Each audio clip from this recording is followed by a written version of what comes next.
A blessed day to everyone. Welcome to our daily podcast, Hope and Strength for the Journey.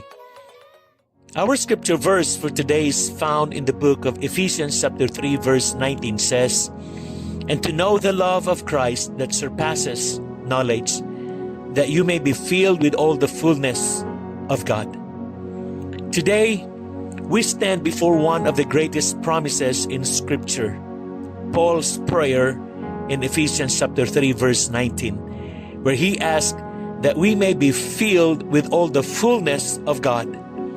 Imagine that for a moment, the creator of the universe, the one who spoke worlds into existence, desires to fill us with His presence, His love, His power, and His character. This is not just an abstract idea or something for a select few. It's an invitation to every believer. Ngunit paano natin mararanasan ang kapuspusan sa mundong patuloy na nagpapahina sa atin? Ano ang itsura ng pagiging puspos ng Diyos sa ating pang-araw-araw na buhay? Habang sinasaliksik natin ito ngayon, ihanda natin ang ating mga puso upang tumanggap mula sa Kanya. Dahil nais ng Diyos na punuin ang bawat isa sa atin ng higit pa sa ating pinakamalaking inaasahan. Binabago tayo mula sa kalooban palabas. Tuklasin natin kung ano ang tunay na kahulugan ng pagiging puspos ng kapuspusan ng Diyos. Today, we dive into the incredible promise found in Ephesians chapter 3 verse 19, to be filled with all the fullness of God. Imagine that. The idea of being filled by God Himself is beyond comprehension. Yet Paul invites us to experience it. Let's explore how this fullness transforms our lives by looking at three aspects of it. Number one, the power of His presence. The fullness of God brings His very presence into our lives. We are not only vessels for God, we become bearers of His divine power. This presence enables us to walk in strength, stand firm in trials, and be courageous in faith. Isipin ang isang rechargeable na baterya. Mag-isa, ito ay walang laman at walang lakas. Ngunit kapag nakakonekta sa pinagmumula ng kuryente, ito'y napupuno, handa at may layunin. Sa parehong paraan, ang presensya ng Diyos ang pinagmumula ng lakas para sa ating buhay. Amen. How do we apply this? How often do we try to handle life's struggles on our own? Today, let's choose to seek His presence in prayer, worship, and His Word, allowing His power to fuel our daily walk. Amen.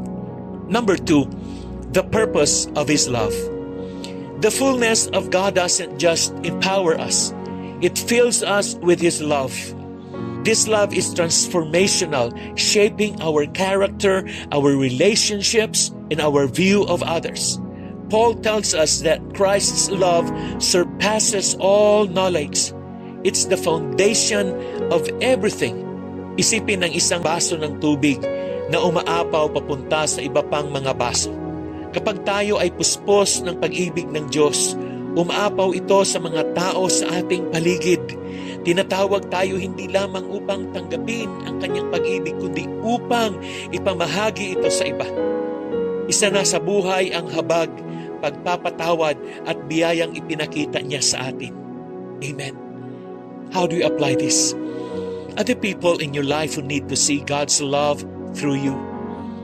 Ask God to fill you so completely with His love that it overflows, reaching families, friends, co-workers, and even strangers. Amen. Number three, the promise of His fullness. The fullness of God is more than just a concept. It's a promise.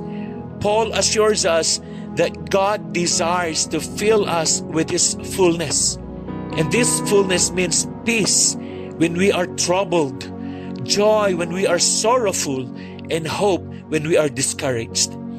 Kung paanong isang espongha ay sumisipsip ng tubig hanggang sa ito'y mapuno. tayo rin ay nilikha upang mapuspos ng mga katangian ng Diyos. Kapag binabad natin ang ating sarili sa Kanyang presensya at salita, tayo ay nababago at napapanibago na Siyang nagpapakita ng Kanyang kaluwalhatian sa ating buhay. Amen. Do you feel spiritually empty or dry? God has promised His fullness to us. Let's come before Him with open hearts, ready to be filled, renewed, and refreshed by Spirit. Amen. And as I wind up, Ephesians chapter 3 verse 19 offers us a lifelong changing invitation to be filled with the fullness of God. Let us embrace the power of His presence, the purpose of His love, and the promise of His fullness. As we go forth, may we seek to be continually filled, letting God's love and power pour out through us for His glory. Amen. Let us pray. Lord, we thank You for the incredible promise of Your fullness. Help us to experience the depth of Your love, to walk in the power of Your presence, and to live in the fullness of Your Spirit. Fill us, renew us, and use us for Your glory. In Jesus' name we pray. Amen and amen. Again, good day and have a joyful day ahead of you. God bless you and your family. See you again tomorrow.